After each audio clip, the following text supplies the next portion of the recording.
사무엘하 17장까지 읽었습니다. 오늘도 새벽을 깨우신 여러분들과 가정에서 온라인으로 새벽을 깨우는 사랑하는 성김의 가족들에게 하나님의 크심과 평강이 함께 하시기를 원합니다. 우리는 어제 사망에서 생명으로 옮기신 부활의 주님을 찬양하고 부활절을 지냈습니다. 사순절이 있다는 것은 사순절 7주가 부활절을 위함입니다. 부활절이 있다는 것은 부활절 후 7주 후에 오순절과 성령 강림절이 있음을 의미하는 것입니다. 그래서 우리는 성령 강림절까지 어게인 2020 불을 잊으면서 하나님의 은혜를 기다리며 달려갈 것입니다. 아이 목사님 그러면 매일 기도해야 되잖아요. 매일 또 하고 또 하고. 그렇죠? 왜 그러냐 하면은 기도가 호흡이니까 하고 또 하고 그래야지. 멈추면 어떻게 돼요? 죽음입니다. 죽음. 그래서 주님이 계속 이렇게 이어놓으신 거거든요. 반짝하고 끝나면 여러분 호흡 반짝하고 끝납니까? 아유 나 이제 죽었다. 무덤이야 죽음이야 그거는. 밥 한 끼 먹고 안 먹습니까? 죽어 계속 해야지. 호흡과 같은 것이라서. 그래서 작년에 그때를 기대하면서 어게인 2020 다시 달려가는 겁니다. 오순절에 정점을 이루는 거예요. 성령 강림절에. 그래서 주님이 우리에게 은혜와 은총, 은사들 다 보내주셔서 사도행전 1장 8절을 이루게 하시는 거예요. 예루살렘, 온 유대와 사마리아와 땅끝까지 이르러 내 증인이 되리라. 위트니스, 증인이 되리라. 순교자가 되리라. 성령이 임하지 아니하면, 성령으로 충만케 되지 아니하면 그 사명을 감당할 수 없기 때문에 오순절 사건을 주시는 거예요. 그래서 거기서부터 출발해가지고 이 복음이 전 세계적으로 퍼져나가는 거죠. 그래서 우리는 또 오순절까지, 성령 강림절까지 달려가야 할 줄 믿습니다. 달려가되 압살롬과 같이 달려가면 안 돼. 바른 길로 달려가야지. 정의로운 길로, 하나님이 기뻐하시는 길로 달려가야지. 내 욕심과 욕망을 이루기 위해서 그저 아버지도 필요 없다. 내 피부치도 다 필요 없다. 내 야망만 이루면 된다. 달려가면 압살롬과 같이 압사해서 죽고 말아요. 압살롬은 나중에 블레셋과의 전쟁에서 상수리 나무에 그 엄청난 1년에 2.3kg나 되는 그 머리가 거기 상수리 나무에 달려가지고 대롱대롱 매달려 있어서 요압이 가서 그냥 당장에 단칼로 죽여버리죠.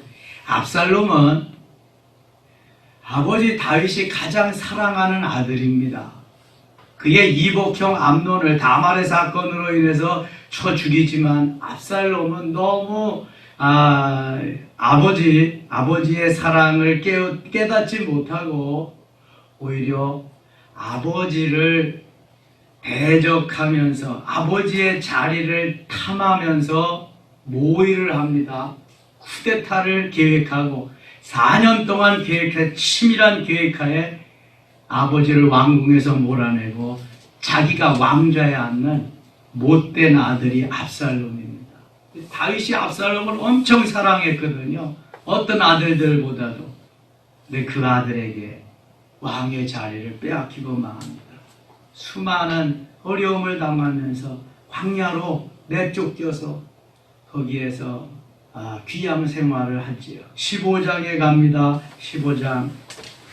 그 후에 압살롬이 자기를 위하여, 그 후에는 자기 형 암논을 살해하고 그 다음에 도망가 있는데 요압의 중재로 들여다가 아버지와 화해를 시키고, 아버지는 기다리고 있었지만 그래서 왕궁으로 돌아온 거예요. 이제 그 후에 압살롬이 자기를 위하여 병거와 말들을 준비하고 호위병 50명을 그 앞에 세우니라. 압살롬이 일찍 일어나 성문 길 곁에 서서 어떤 사람이든지 송사가 있어 왕에게 재판을 청하러 올 때 그 사람을 불러 이르되 너는 어느 성읍 사람이냐 하니 그 사람의 대답이 종은 이스라엘 아무 지파에 속한 나이다 하면 압살롬이 그에게 이르기를 보라 내일이 옳고 바르다마는 내 송사를 들을 사람을 왕에게 세우지 아니하셨다 하고 또 압살롬이 이르기를 내가 이 땅에서 재판관이 되고 누구든지 송사나 재판할 일이 있어 내게로 오는 자에게 내가 정에 베풀기를 원하노라 하고 5절 6절 같이 읽겠습니다. 사람이 가까이 와서 그에게 절하려 하면 압살롬이 손을 펴서 그 사람을 붙들고 그에게 입을 맞추니 이스라엘 무리 중에 왕께 재판을 청하러 오는 자들마다 압살롬의 행함이 이와 같아서 이스라엘 사람의 마음을 압살롬이 훔치니라. 지금 이 압살롬은요 이미 4년여 동안 아주 계획을 철저하게 세우는데요. 지금부터 계획을 세워서 4년 될 때, 4년 차가 될 때 쿠데타를 일으킵니다. 무엇부터 시작하냐 하면은 그 당시에 재판을 왕이 했습니다. 왕에게 재판을 받으러 오는 사람들을 미리 다 만나가지고 환심을 사는 거예요. 내가 더 재판을 잘하게. 이제 아버지는 안 하고 내가 할 거다. 내가 해줄 테니까. 그래서 다 자기 편으로 좋은 말을 해주고 자기 편으로 만들기를 시작합니다. 4년여 동안 이렇게 만들었으니 얼마나 많은 사람을 자기 편으로 만들었겠어요. 쿠데타 계획을 이렇게 하는 겁니다. 7절 4년 만에 압살롬이 왕께 아뢰되 4년 동안 이렇게 자기 편을 만들고 4년 자기 편을 만든 다음에 아버지에게 자기가 헤브론에 가서 좀 살 것을 아버지에게 소원을 말합니다. 여호와께 소원한 것이 있사오니 청하건대 내가 헤브론에 가서 그 소원을 이루게 하소서. 당신의 종이 아람 그술에 있을 때 반소원하기를 만 여호와께서 반드시 나를 예루살렘으로 돌아가게 하시면 내가 여호와를 섬기리라 하였나이다. 왕이 그에게 이르되 평안히 가라 하니 그가 일어나 헤브론으로 가니라. 다윗이 지금 영적으로 많이 다운된 상태입니다. 범죄로 인했지요. 아들의 범죄가 계속되지요. 이런 가운데 그전 같으면 다윗이 하나님께 묻고 바른 분별력으로 올바른 판단력으로 그건 안 돼. 나하고 같이 있어야 돼. 지금 어떻게 된지 압살롬은 자기가 범한 범죄가 있기 때문에 아버지의 눈을 피하고 그렇게 하기를 원하고 거기에다가 또 이 아버지의 자리를 탐해서 찬탈하려는 계획, 모의까지 가지고 있는데 다윗은 전혀 눈치채지를 못합니다.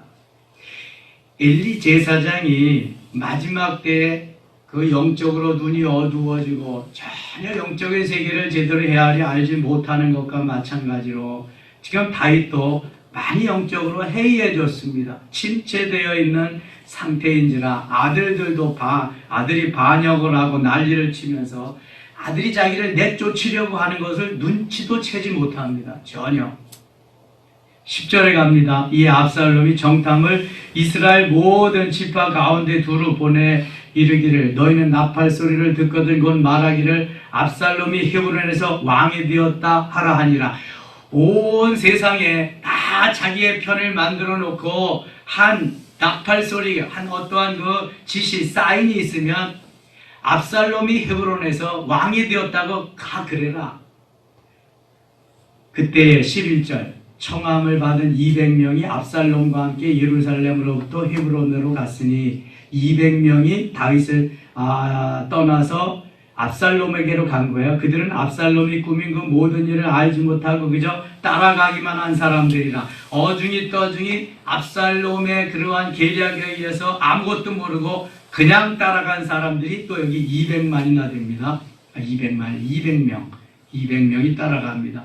제사 드릴 때 압살롬이 사람을 보내 다윗의 모사 길롯 사람 아히도벨을 그의 성읍 길로에서 청하여 온지라 반역하는 일이 자기에게 압살롬에게로 돌아오는 백성이 많아. 여기 아히도벨을 주목해야 됩니다. 이 아히도벨은 아주 머리가 비상한 사람입니다. 좋은 쪽으로 비상한 사람이 아니라 악한 쪽으로, 선한 쪽이 아니라 악한 쪽으로. 마치 압살롬의 사촌형 누가 있더라 그랬어요? 악한 쪽으로 머리가 잘 들어가는 친구 요나답. 요나답과 같이 악한 쪽으로 머리가 잘 돌아가는 그러한 비상한 사람인데, 아히도벨은 요나답은 될 것도 없습니다. 모략과 지략이 아주 뛰어난 사람이야. 마치 삼국지의 제갈량과 같은 사람입니다. 압살롬에게 아히도벨이 있다면 다윗에게는 후세라고 하는 다윗의 친구가 있습니다. 아히도벨의 완전한 계략을 후세를 통해서, 후세가 머리가 좋고 계략이 뛰어나서가 아니라 하나님이 다윗을 다시 환궁하게 하고 다윗을 통해서 이스라엘을 다스리게 하고 압살롬을 없애게 하기 위해서 하나님이 다윗의 친구 후세를 보내서 아히도벨의 모략을 아주 그냥 다 물거품이 되게 합니다. 그래서 나중에 이 후세가 압살롬의 진영으로 갑니다. 다윗이 일러줘서. 그래서 아히도벨의 그 계략을 무력화시키고 후세의 계략대로 해서 아히도벨은 자기가 계략이 잘못된 걸 알고 스스로 목매어 세상을 떠나게 됩니다. 이 아히도벨이 아주 계략가 책략한데 얼마나 무시무시한 계략을 벌이는가 한번 보세요.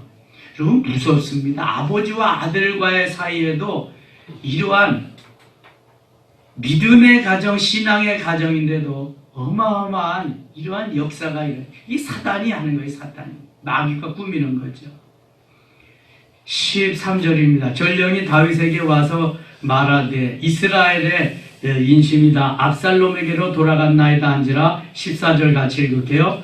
다윗이 예루살렘에 함께 있는 그의 모든 신하들에게 이르되 일어나 도망하자. 그렇지 아니하면 우리 중 한 사람도 압살롬에게 하지 못하리라. 빨리 가자. 두렵건대 그가 우리를 급히 따라와 우리를 해하고 칼날로 성읍을 칠까 하노라. 다윗이 백전노장이잖아요.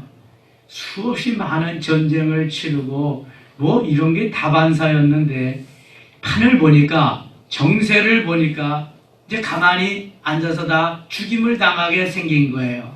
이쯤 되니까 뭐 아버지라고 살려주겠어요? 다 이제 죽을 판이니까 안 되겠다, 이제 도망가자. 왕궁을 버리고 다 도망을 갑니다. 15절. 왕의 신하들이 왕께 이르되 우리 주 왕께서 하고자 하시는 대로 우리가 행하리다. 벌써 당신의 종들이다 하리라. 왕이 나갈 때에 그의 가족을 다 따르게 하고 후궁 10명을 왕이 남겨두니 왕궁을 지키게 하니. 아니, 후궁이 뭐예요? 다윗이 필요할 때에 그렇게 데리고 잠도 자고 즐겼던 여인들이 후궁인데, 후궁이 무슨 힘이 있어서 왕궁을 지켜요? 너희들은 여기에서 나 죽어라 그러는 거죠. 군사들을 남겨두든지, 뭐 군사들을 남겨두고 힘을 쓰겠어요? 다 데리고 가야지. 후궁 10명만 남겨. 이게 또 화근이 된다고요. 후궁 10명을 남기니까. 왕이 나가면 모든 백성이 다 따라서 벤메르에 이르러 멈추어서니 그의 모든 신하들이 그의 곁으로 지나가고 모든 그렛 사람과 모든 블렛 사람과 및 왕을 따라 가드에서 온 모든 가드 사람 600명이 왕 앞으로 행진하니라. 왕과 함께 600명이 이제 신을 가는 거죠. 23절 갑니다. 23절. 온 땅 사람이 큰 소리로 울며 모든 백성이 앞서 건너가며 왕도 기드론 시내를 건너간 모든 백성이 광야 길로 향하니라. 기드론 시내는 예루살렘 앞쪽에 있는 시내요. 뒤쪽에는 흰놈의 골짜기가 있고, 그걸 지나니까 이제 광야길로 들어선지요. 고생길로 들어간 겁니다. 아들의 반란으로 왕의 자리를 이제 빼앗기고 광야로 유랑 생활을 하게 가는 다윗과 그 일행이죠. 처량하게 됐습니다. 30절입니다. 다윗이 감람산 길로 올라갈 때 그의 머리를 그가 가지고 맨발로 올라가고, 이 감람산은 예수님이 후에 기드론 시내를 건너서 시간 있을 때마다 가서 기도하던 동산입니다. 감람나무가 많고 감람류를 짠다. 그래서 겟세마네라고 하는 이름도 붙여진 동산이기도 하지요. 다윗이 감람산 길로 올라갈 때 그의 머리를 그가 가지고 맨발로 울며 가고 그와 함께 가는 모든 백성들도 각각 자기의 머리를 가리며 울며 올라가니라. 그렇게 추앙하고 그렇게 존경하던 다윗이 아들에 의해서 쫓겨서 왕궁을 다 버리고 멀리 광야로 피신 가는 걸 보니 얼마나 처량하겠어요. 너무 안타까운 그러한 순간이죠. 이런 일들이 있다는 거죠. 이런 일.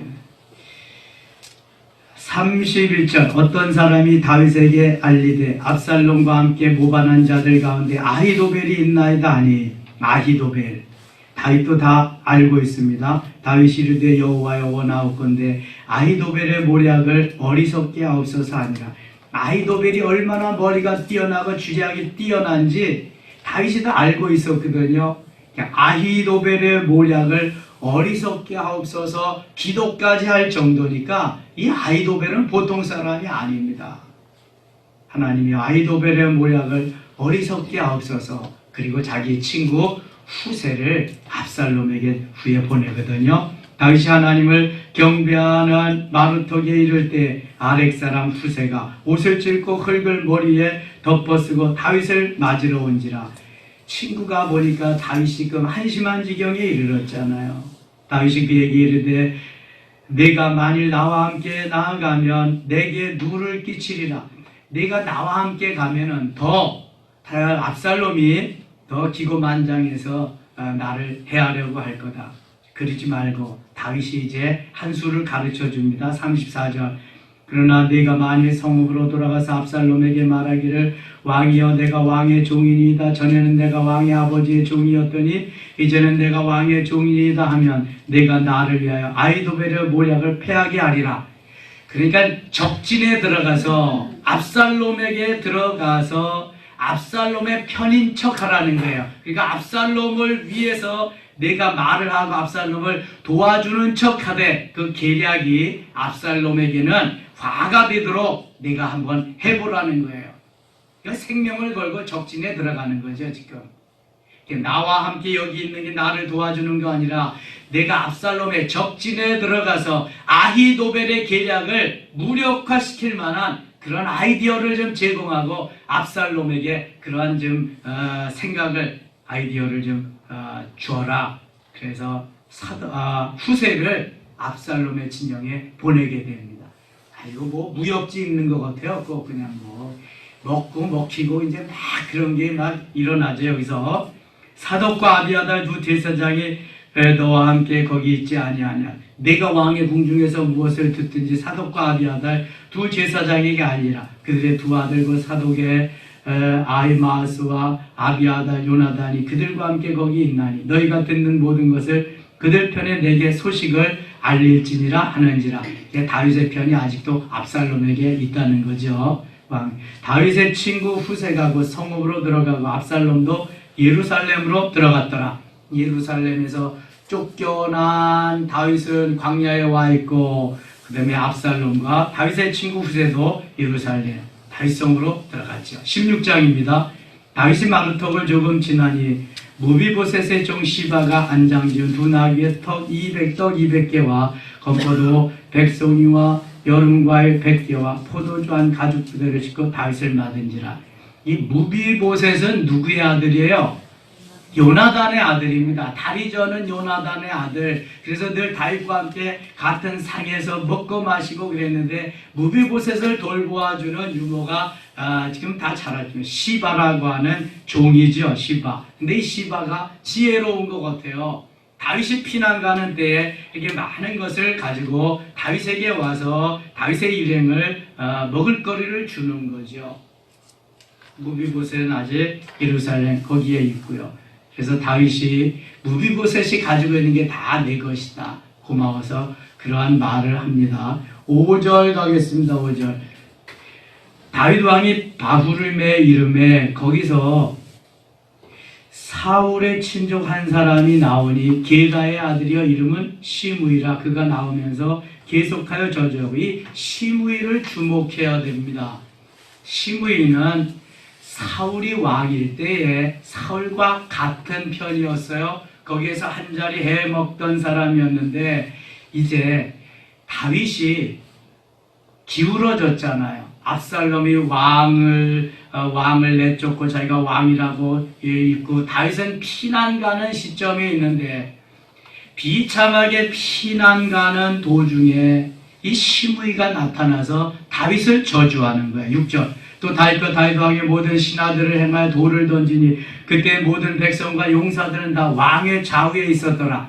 힘들고 어려울 때 도와주진 못할 망정 사울의 편에 있던 시므이가 와서 다윗과 그 일행을 저주하는 겁니다. 7절. 시므이가 저주하는 가운데 이와 같이 말하니라. 피를 흘린 자여 사악한 자여 가거라 가거라. 아니 아무리 쫓겨나서도 다윗이 왕이잖아요. 이제 세력이 약화됐다고 이렇게 저주를 하고 퍼붓고 그럽니다. 사울의 족속의 모든 피를 여호와께서 내게로 돌리셨도다. 그를 이어서 내가 왕이 되었으니 여호와께서 나라를 내 아들 압살롬의 손에 넘기셨도다. 보라 너는 피를 흘린 자이므로 과를 자초하였느니라 하니 왕한테 지금 왕이 쫓겨났다고 자기의 부하같이 자기 아랫사람같이 함부로 하는 걸 보세요.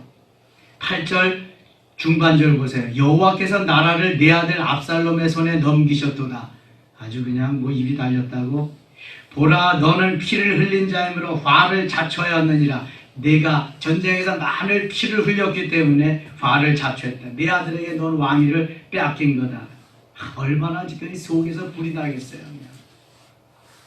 아니 사울에게 쫓겨다니고 사울에게 그러한 어려움을 당한 것도 모자라서 이제 그 사울의 부하였던 시므이로부터 이런 어려운 시절에 막 그냥 그 저주를 받고 저주를 당하고 그러니 속이 얼마나 뒤집어지겠어요. 아이고 저놈을 그냥 단칼에 속에서는 막 뭐가 막 왜 뒤집어지겠지 속이 막. 9절 수르의 아들 아비새가 이때 아비새가 다윗을 쫓아서 따라 나와서 군대 장관을 여기 하고 있습니다. 왕께 가로되 이 죽은 개가 어찌 내 주 왕을 저주하리까 청하건대 내가 건너가서 그의 머리를 베게 하소서 하니 그의 머리를 베게 하라. 이 왕이 이르되 수르의 아들들아 내가 너희와 무슨 상관이 있는데 내가 그가 저주하는 것은 여호와께서 그에게 다윗을 저주하라 하시니 내가 어찌 그리하였느냐 할 자가 누구겠느냐. 다윗은 지금 시므이가 자기를 저주하는 것이 아니라 하나님이 시므이를 통해서 나를 저주하게 한 것이다라고 받아들였어요. 그래서 올라오는 것을 다 멈추고 아비새가 시므이를 죽이겠다고 하는 것을 진정시켜 놓습니다. 11절 또 다윗이 아비새와 모든 신하들에게 이르되 내 몸에서 난 아들도 내 생명을 해하려 하거든 하물며 이 베냐민 사람이랴 여호와께서 그에게 명령하실 것이니 그가 저주하게 버려두라. 내가 내 몸에서 난 자식도 나를 저주하고 나를 내쫓고 나를 이렇게 못살게 구는데 하물며 베냐민 지파 사람이랴. 사울이 베냐민 지파 사람이거든요. 사울이 일평생 나를 저주하고 못살게 하고 죽이려고 그랬는데 그 족속이 또 나에게 와서 그러는 건 너무 당연하지 않느냐. 하나님이 시므이를 통해서 나를 그렇게 어렵게 만드는 것인가 그대로 두어라. 여러분 이것이 대인관계거든요. 대인관계는 늘 파트너를 붙입니다. 어제 대인관계 본능 단계 두 번째 시간 했는데요. 하나님께서 대인관계를 할 때에는 반드시 파트너를 붙여줍니다. 파트너. 가장 가까운 사람이 제1 파트너예요. 그럼 가족이죠. 가족. 원수가 내 집안 식구니라 한 것 같이 예수님이 가족들을 붙여줍니다. 아내와 남편, 자식들을 붙여주지요. 다윗에게는 자식을, 다윗의 처음 파트너는 왕이죠. 왕. 그 나라의 왕. 그 다음에 파트너는 여기 시므이 이러한 파트너를 붙여서 훈련을 시키는데 다윗은 본능 단계를 지나고 윤리 단계, 그 다음에 진리 단계를 지나서 지금 영적인 생명 단계에서 사는 삶이기 때문에 이 원수도 사울도 용서하고 용납하고 사울의 한편 시므이도 용납하고 다 용서합니다. 하나님이 그런 마음을 주시는 거죠. 이게 우리가 영성으로 훈련이 되어져서 만들어지면은 본능 단계를 뛰어넘을 수 있습니다. 하나님이 주셔야 돼요. 본능 단계를 아직 뛰어넘지 못한 사람은 더 훈련해야 됩니다. 광야의 훈련. 다윗이 광야의 훈련 15년 정도를 하고 난 다음에도 생명 단계에 사는 가운데도 이러한 또 찌꺼기, 남아있는 찌꺼기, 바로 그러한 찌꺼기를 하나님이 다 제거하기 위해서 시므이라고 하는 원수, 왼수를 또 붙여줍니다. 그런데도 하나님은 그걸 다윗으로 하여금 뛰어넘어가게 하십니다. 소화하게 하십니다. 시므이가 와서 충성을 합니다. 다시 환궁했을 때 또 다시 다윗에게 와서 붙습니다. 자, 이 시므이는 간에 붙었던 벼룩에 쓸개에 붙었다 하는 놈이야. 이게 자기가 유리한 쪽에 가서 막 붙는단 말이에요. 시므이가 와서 다윗에게 후에 충성을 다합니다. 그런데 문제는 솔로몬이 왕이 될 때 다윗이 이렇게 말합니다. 시므이 저놈은 여기 붙었다 저기 붙었다 하니까 언젠가는 너를 배반할 놈이다. 내가 왕이 되자마자 없애버려라. 다윗이 그리고 죽습니다. 그래서 솔로몬이 왕이 되자마자 시므이 데려다가 단칼에 비워버려요. 아예 그냥.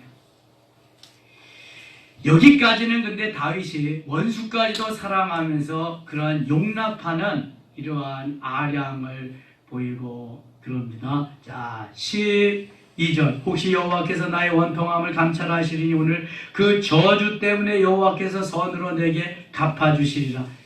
시므이가 저주한 것 때문에 내가 그를 용서함으로 나를 갚아주지 않겠느냐. 다윗과 그의 추종자들이 길을 갈 때 시므이는 산깃달로 따라가면서 저주하고 그를 향하여 돌을 던지며 먼지를 날리더라. 계속 돌을 던지면서 가는 거예요. 15절 압살롬과 모든 이스라엘 백성들이 예루살렘에 이르고 아히도벨도 그와 함께 이른지라. 계략가, 책략가, 아히도벨, 정력가, 다윗의 친구 아렉 사람 후세가 압살롬에게 나갈 때 그에게 말하기를 왕이여 만세, 왕이여 만세하니 압살롬이 후세에게 이르되 이것이 내가 친구를 후대하는 것이냐? 내가 어찌하여 네 친구와 함께 가지 아니하였느냐 하니 후세가 압살롬에게 이르되 그렇지 아니하니이다. 내가 여호와의 이 백성 모든 이스라엘의 택한 자에게 속하여 그와 함께 있을 것입니다. 또 내가 이제 누구를 선대하리까? 그의 아들이 아니니까 내가 전에 왕의 아버지를 섬긴 것 같이 왕을 섬기리다 아니라. 지금 후세는 다윗이 시킨 대로 와서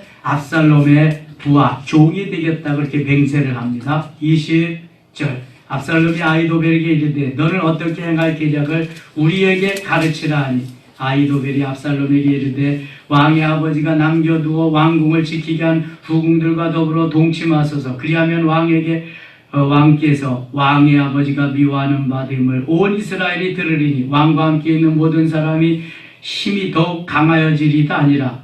22절 이에 사람들이 압살롬을 위하여 옥상에 장막을 치니 압살롬이 온 이스라엘 무리의 눈앞에서 그 아버지의 후궁들과 더불어 동침하니라. 지금 다윗이 피란 갈 때 후궁 10명을 왕궁을 지키라고 놔뒀잖아. 그게 화근이 됐죠.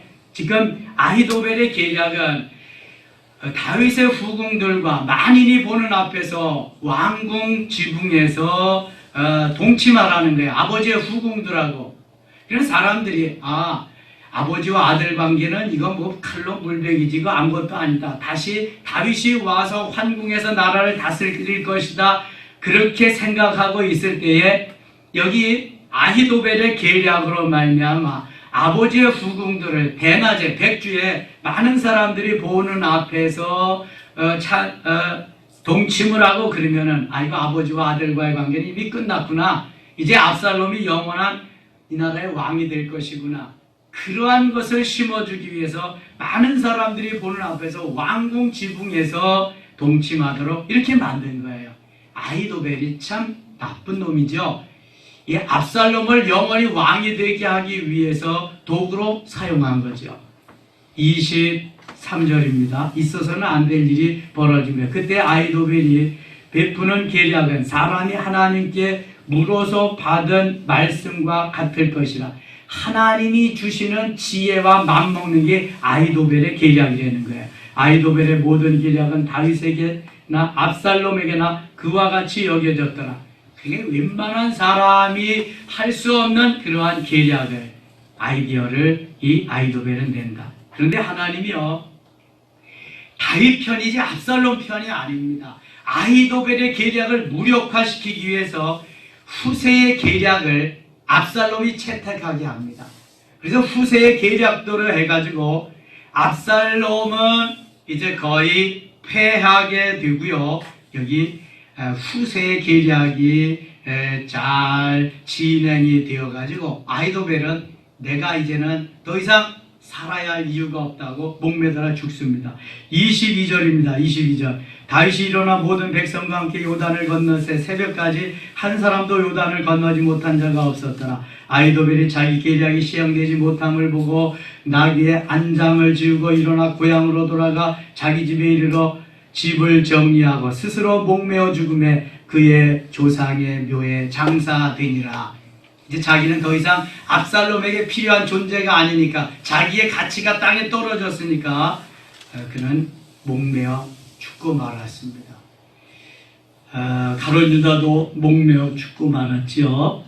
이렇게 27절입니다. 다윗이 마하나임에 이르렀을 때 암몬 족속에게 속한 라파 사람 나하스의 아들 소바와 로데렐 사람 암멜의 아들 마길과 르그른 길르앗 사람 바로실레가 침상과 대야 질그릇과 밀과 보리와 밀가루와 볶은 곡식과 콩과 팥과 볶은 녹두와, 여기 이 17절 하반절에 바르실레를 좀 주목해야 됩니다. 바르실레라고도 하고 바실레라고도 합니다. 여러 날 귀양살이 하면서 먹을 것도 떨어지고 지쳐있는 다윗 일행에게 먹을 것들을 많이 준비해 가서 왕께, 쫓겨다니는 귀양살이 하는 왕께 드립니다. 얼마나 감사하겠어요.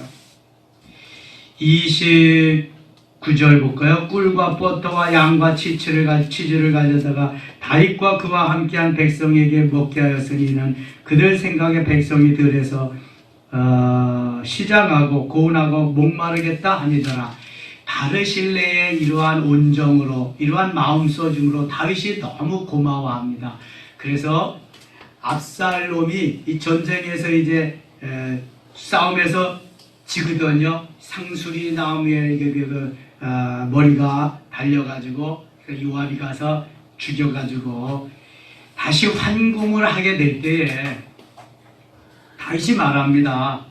너 나와 같이 가서 왕궁에 가서 같이 살자. 참 너 좋은 사람이네. 그랬더니 제가 나이도 많고 이런데 제 종이나 좀 데려다가 살게 해주세요. 그리고 왕의 그 배려를 거기에서 이제 안 해도 괜찮다고 하면서 고향에서 삽니다.